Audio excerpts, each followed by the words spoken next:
before another Angela comes up. Now we're crossing over to Robinson, Kenya, who's covering the East Africa Classic Safari Rally. Day 4 yesterday was horrible, and drivers complained, by the way, about the changing of the routes which were changed by the, because there was an accident, and the organizing committee said it is because of the safety of the drivers, which they were worried about, so they made the changes the last minute. Now, day 5 today, Robinson, Kenya, if you can hear me, what exactly are we expecting today in the day 5 of this rally?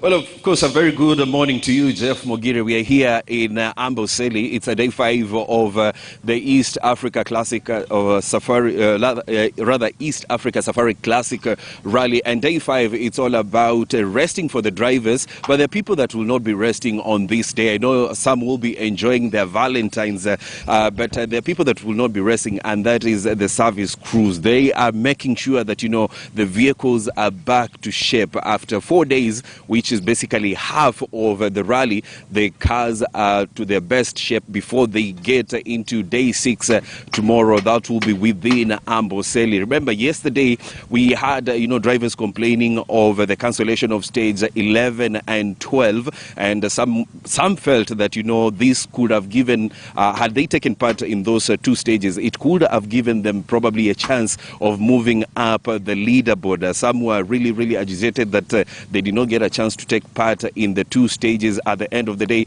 Jeff, I want to read a statement that was issued by the clerk of the course yesterday, that is Raju, on why there was the cancellation of those 2 stages. And I quote the clerk of the course, that is Raju Chaga, saying, "We take every precaution to protect the safety of our competitors, crew, spectators and general public at large. Today we saw an unprecedented level of activity on the roads of stages 11 and 12, and that presented an unacceptable potential threat to safety." Remember, the organizers of the classic rally are very cautious when it comes to the safety of the drivers, the safety of the spectators and animals. Remember, they are going through conservancy, so they were very specific that yesterday there was probably an unprecedented human movement, because it was Sunday. People were coming from church, and that caused some level of threat to both the spectators and the drivers, so they had to cancel stage 11 and 12. But there are drivers that were already midway through stage 11, and in a bit we'll be taking a look at who is on top of the leaderboard so far as they take a rest. But I want us to listen to what some of the drivers had to say yesterday. Chris, the defending champion. We have Patrick, of course, from Sweden, who at the moment is the one leading the rally, accumulating almost 9 hours. So I want us to first listen to what the drivers had to say before we take a look at how Kenyans are performing so far in the classic rally. It was a good day. Unfortunately, they had to cancel a few stages, but we basically drove all of them. We got the message that the stage was cancelled when we were halfway through the last stage, so we still get a lot of driving in, and no, we had a really good day in car.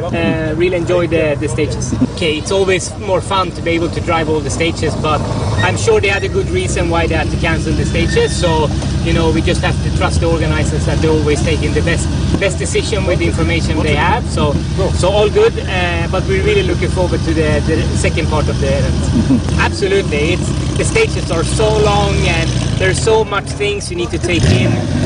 So definitely the hardest rally I ever done, but I enjoyed it a lot. We had a good day. We did 2 very nice stages. The only problem was that not only the 3rd stage was cancelled, but also the 2nd one with 12 cars did. So we're a bit upset that instead of being 4th, we're 6th again. So not so nice to let us do a complete stage and stop everybody else. It's not fair.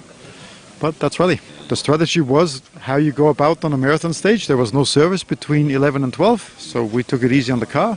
It was nice. For us, we actually enjoyed it thoroughly. We were just getting into the groove of knowing and matching with the car. So our yesterday was good. Today in the morning, first stage was a brilliant run. I'm actually disappointed that we didn't do the other 2 stages, but the transport after that has been a killer. That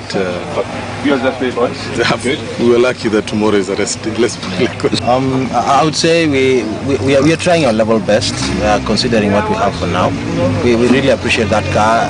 Right now, not what we thought about it, but we have realized that it's a hardy car, and we have tried so much to push it to the limits, to what it can do. And right now we feel if we push any harder, we'll just be breaking it down. So we've decided just to back off a little bit so that we can just take this as a marathon, because that's what it is. But considering the times, we're looking at we are competing against Porsches that have 3-liter engines, and we have just a 1.8 standard engine. By the way, the engine running in our car is standard, completely standard. But it's a hardy car. It has been built for the marathon. So we know that if we nurse it well, we'll find ourselves at the flying finish at the end of the day. Kibet, 10.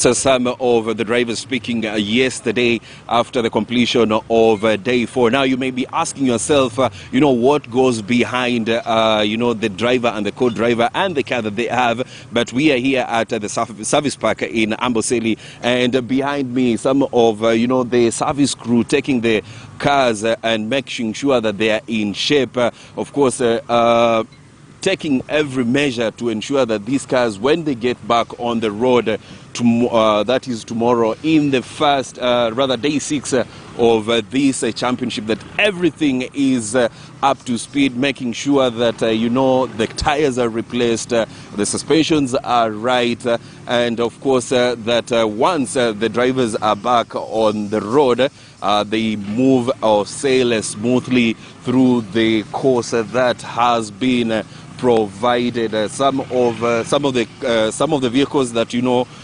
had accidents over the days that we've had this rally, like right here we have the car number 36 that belongs to Dobson and Calder, and from the look of things it's probably it rolled on the course, so being brought here to the service park to make sure that things are changed and it's back to shape. So all the top drivers, or rather all the drivers taking part in the competition, they have their crew here making sure that the cars are up to speed, rather not to speed, but up to making sure that they are in shape.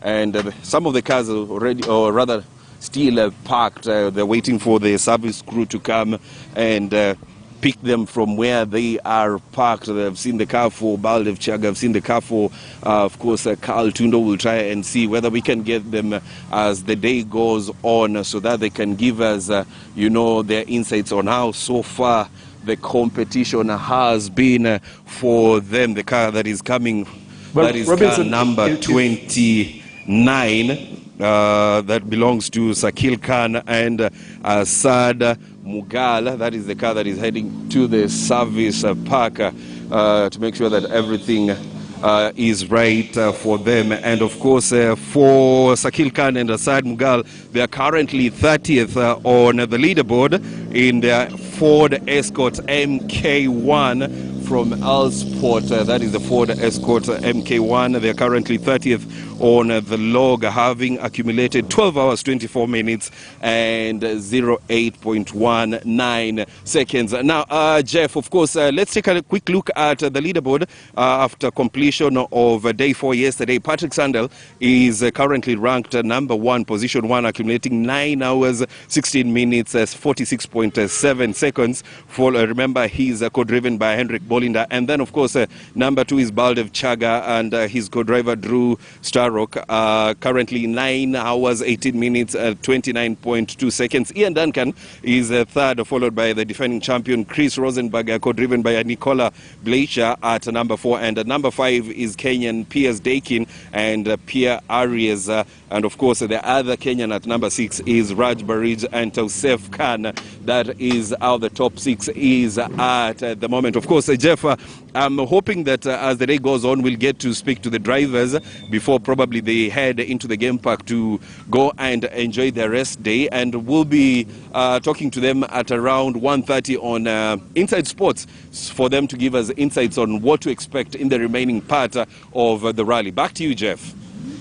So, Robinson, are we seeing a possibility of Baldev Chagai and Duncan winning this thing, or is it going with Patrick Sandel? Because they have led for the last 2 days, and then yesterday they lost to Patrick Sandel from Sweden. Is it a possibility that Sandel is poised to win this event?